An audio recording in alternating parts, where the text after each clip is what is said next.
I suppose the bottom line is that it works. It's been a significant tool in reducing the number of deaths in Canada from firearms. I think we've gotten too wrapped up of how many murders it may have eliminated, but there is absolutely no question that it has dramatically reduced the number of accidental deaths, maybe by as much as a third since it was brought in. It has dramatically reduced the number of deaths between partners, mostly women victims, again, quite dramatically. It's reduced the number of suicides. And I believe, in fact, it has reduced the number of murders as a result of the use of long guns. It's a tool that also is, from just a health and safety standpoint for our police forces, it's really crucial for them to know what they're going into. And the long gun registry, the registry generally, lets them know what kind of conditions they're going to be faced in terms of weapons as they move into residences where there's some allegation of criminality going on. So to protect them, we need it as well. It's no accident that both the chiefs of police and the Professional Police Association are strongly in favor of keeping this. On the other hand, the arguments I hear, which I generally reject from the hunters in particular and the farmers maybe more generally, is almost all arguments around convenience and them being somehow, and I have to say this is self-identification, but identifying themselves as being victims, as if we're pointing the finger at them, as all of them being criminals because they own long guns. That's not the case. It's never been my attitude, certainly, and I don't think it's the attitude of the registry. It would be like saying that because we require you to register your motor vehicle, not just yourself in terms of your ability to drive, but also the vehicle that you're using, that somehow criminalizes you or taints you. It's not the case.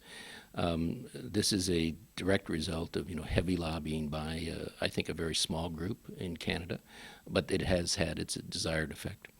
I think the final point around the cost issue, that's really been put to bed, but it is constantly raised, and it's one of the criticisms I have of the Liberals.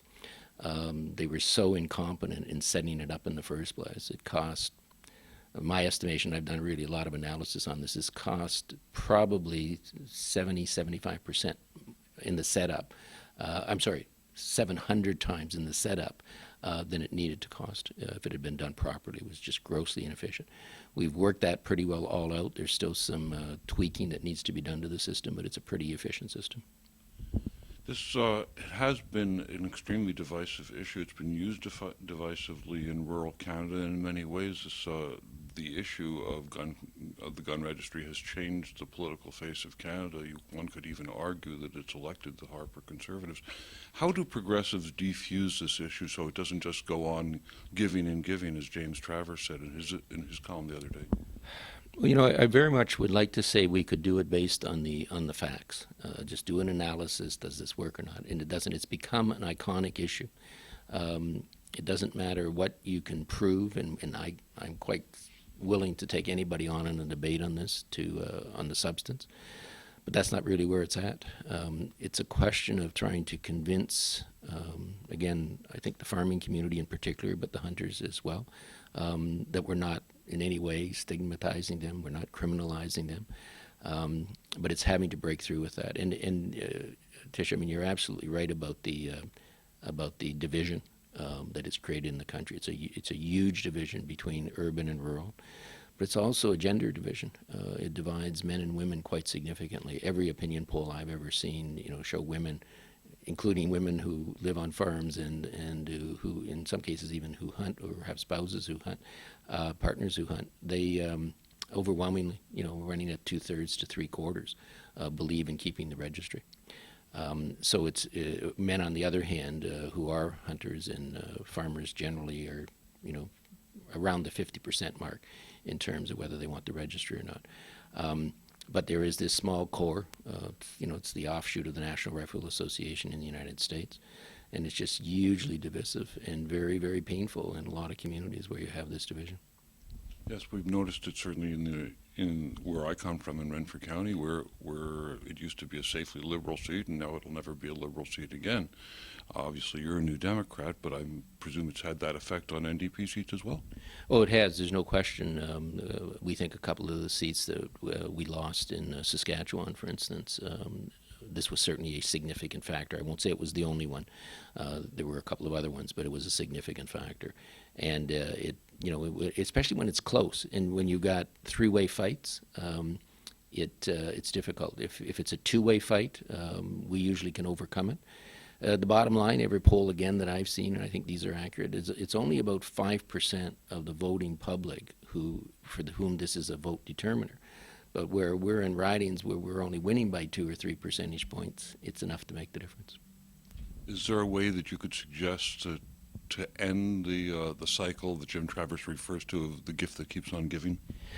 Well, I'm highly critical of the public media because they allow, the National Rifle Association types, the real fanatics on this, including some of the proponents of this bill in the Conservative Party, to just get away constantly with reiterating incorrect facts.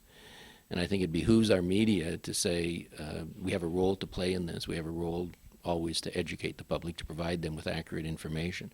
But when I constantly hear people getting up and talking about the $2 billion boondoggle, the reality is up to this point, it's cost about $1 billion, a bit more than that now. Those figures are about a year and a half out of date. They let them get away with that.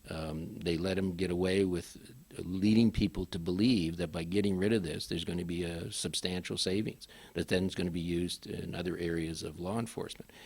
The Auditor General in both those situations has made it very clear the original cost, and this was in 2006, I think, was about $1.5 billion, $1.2 billion that we had spent at that point, including operationals per year, and that if we got rid of the long gun registry, the savings would be somewhere in the $2 to $5 million a year range. That's all the savings would be.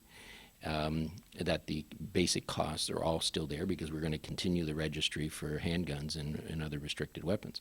So there is no savings, but they let them get away with that. They talk about it doing nothing to reduce deaths and injury. The evidence is just overwhelming, as I said at the beginning part of this interview, that on suicides, on accidents, and on deaths involving partners, women almost always being the victims. Those numbers are down dramatically since the registry came into play. And I say that in light of the fact that the registry overall has not been, for a good number of these years that it's been in play, has been enforced. We've had a number of attorney generals and solicitor generals who refused to enforce it. They told their police officers not to enforce it. In spite of that, a large number of Canadians gave up their weapons because they weren't using them, or they registered them. And it's had its desired effect on driving down death.